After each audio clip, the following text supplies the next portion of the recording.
I আমি just gym থেকে ফিরলাম আর ফেরার সাথে সাথেই I have receive my Blinkit order. Huge bag. চলো দেখি ভেতরে কি আছে।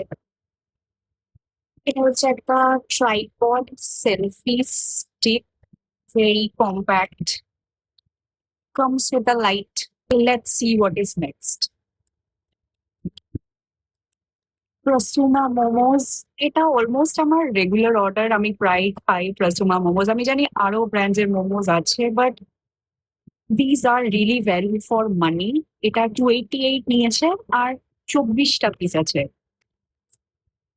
Next is this. এটা হচ্ছে আমুলের protein shake, 20 grams of protein. আমি জানতাম না আমুলের প্রোটিন শেক আছে। জিম থেকে এসেছি, এখন এটাই খাবো। ডট অ্যান্ড কি এর লিপ বাম,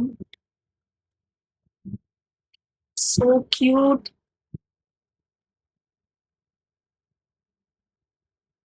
নেক্সট হচ্ছে এটা। এটা হচ্ছে একটা অ্যাডাল্ট কালারিং বুক। স্ক্রিন টাইম বেশি হয়ে যাচ্ছিল, তাই স্ক্রিন টাইম কম করার জন্য আমি এটা কিনেছি। এটা দিয়ে কিউট কিউট পেজেস গুলো আছে, এগুলো আমাকে কালার করতে হবে। কি সুন্দর! এগুলো আমি কালার করবো আর স্ক্রিন টাইম কমাবো। And the last and final, watercolour pens, colouring বুকে কালার করার জন্য। কেউ আমাকে বাচ্চা বলবে না please. These are therapeutic and this are cute, so yeah. And that was it. এখন আমি প্রোটিন শেকটা খাবো। বাই।